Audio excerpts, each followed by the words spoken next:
Welcome to Devasena అభిరుచులు. ఈరోజు అరటికాయ పొట్టు. ఎప్పుడు ఆలుగడ్డతో కాకుండా అప్పుడప్పుడు అరటికాయతో చేసుకుంటే కూడా బాగుంటుందండి. ఇది ఆలు పొట్టులాగానే అరటికాయ పొట్టు పెట్టుకున్నాం.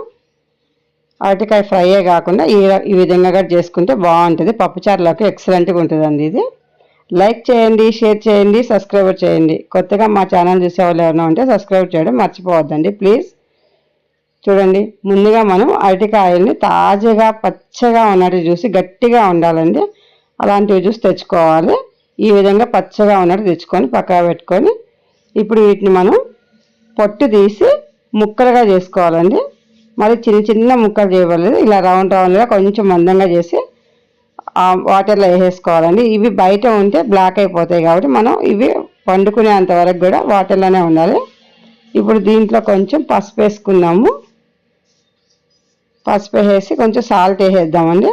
1 స్పూన్ సాల్ట్, 1 పావు చెంచా పసుపు వేసి ఉడకబెట్టేసుకుంటున్నామండి.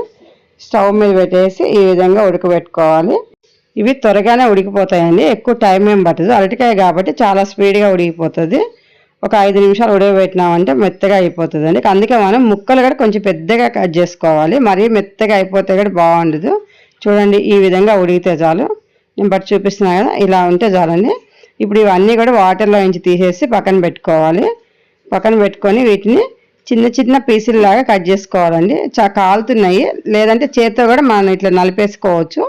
బాగా కాలుతున్నాయి కాబట్టి నేను చాకుతో ఈ విధంగా కట్ చేస్తున్నాను. ఈ విధంగా ముక్కలు ముక్కలుగా చేసి పక్కన పెట్టేసుకోవాలండి. ఇప్పుడు స్టవ్ మీద మనం కడాయి పెట్టుకున్నాము. కడాయి వేడెక్కిన తర్వాత ఆయిల్ వేసుకోవాలండి. పోపుకి ఆయిల్ హీట్ ఎక్కిన తర్వాత పోపు గింజలు వేసుకున్నాము. ఆవాలు, జీలకర్ర, ఇవి కూడా ఆవాలు చిటపటమనాలి. ఎండుమిరపకాయలు ఒక 2 వేసుకోవాలండి పోపులోకి. ఆల్రెడీ మనం పచ్చిమిర్చి కూడా వేస్తాం కాబట్టి కొంచెం 2 ఎండుమిరపకాయలు, మినప్పప్పు, శనగపప్పు, ఇవి కూడా బాగా వేగాలి. మంచి కలర్ వచ్చే వరకు వేపుకోవాలండి పప్పులు, లేకపోతే బాగున్నాయి. ఇటు పచ్చిమిరపకాయలు ఒక 4 పచ్చిమిరపకాయలు తీసుకొని సన్నగా కట్ చేసుకొని పచ్చిమిరపకాయలు వేసుకోవాలి. అలాగే ఒక 4 ఆనియన్స్ ఎక్కువ వేసుకోవాలండి దీనికి. అందుకే నేను 4 ఆనియన్స్ వేసుకున్నాను. 1/2 కేజీ 2 అరటికాయలకి. ఈ ఆనియన్ కూడా బాగా వేగాలి. మనం ఉడకబెట్టేటప్పుడు కొంచెం పసుపు వేసుకున్నాం కాబట్టి ఇప్పుడు పోపులో కూడా ఒక 1/2 టీ స్పూన్ పసుపు వేసుకోవాలి.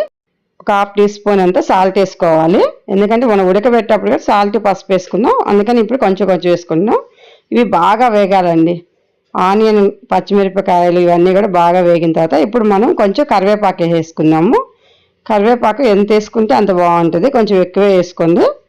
ఇప్పుడు ఇవన్నీ వేగిపోయిన తర్వాత మనం సన్నగా కట్ చేసి పెట్టుకున్న అరటికాయ ముక్కలండి ఇవి కూడా వేసేసుకోవాలి. అదే బాగా చల్లారిపోయిన తర్వాత అయితే చేత్తో అలా నలిపేసామంటే ఇంకా బాగుంటుంది. ఇవి కూడా వేసేసి బాగా కలపాలి. మనం వేసిన ఈ ఆనియన్, పచ్చిమిరపకాయలు, సాల్ట్, పసుపు ఇవన్నీ కూడా బాగా పట్టాలండి అరటికాయకి. చూడండి, ఇప్పుడు మనం ఒక్కసారి ఇలా స్మాష్ చేసేసుకోవాలి, ఎందుకంటే మొత్తం బాగా పడుతుంది.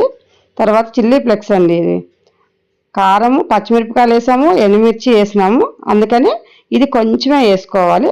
ఒక 1/2 టీ స్పూన్ అంత వేసుకుంటే సరిపోతుంది. చూడండి, అయిపోయింది. ఇప్పుడు సర్వింగ్ బౌల్ అది వేసుకున్నామండి. అరటికాయ పొట్టు ఎప్పుడు ఆలుగడ్డ పొట్టు కాకుండా ఈ విధంగా అరటికాయతో కూడా చేసుకుంటే టేస్ట్ బాగుంటుందండి, కొత్తగా అనిపిస్తుంది. అరటికాయ ఎప్పుడు మనం ఫ్రై చేసుకొని ఉంటాం కాబట్టి అలా కాకుండా ఈ విధంగా కూడా చేసుకుంటే చాలా బాగుంటుందండి. ఇది పప్పుచారుకి కానీ, వంకాయ బజ్జీ, సొరకాయ బజ్జీ, రసంలోకి, దేంట్లోకైనా బాగుంటుంది. ఎక్సలెంట్గా ఉంటుందండి. ఇది మీరు కూడా చేసుకొని తిని చూసి ఎలా ఉందో మాకు కామెంట్స్ పెట్టడం మర్చిపోవద్దు. Thank you for watching.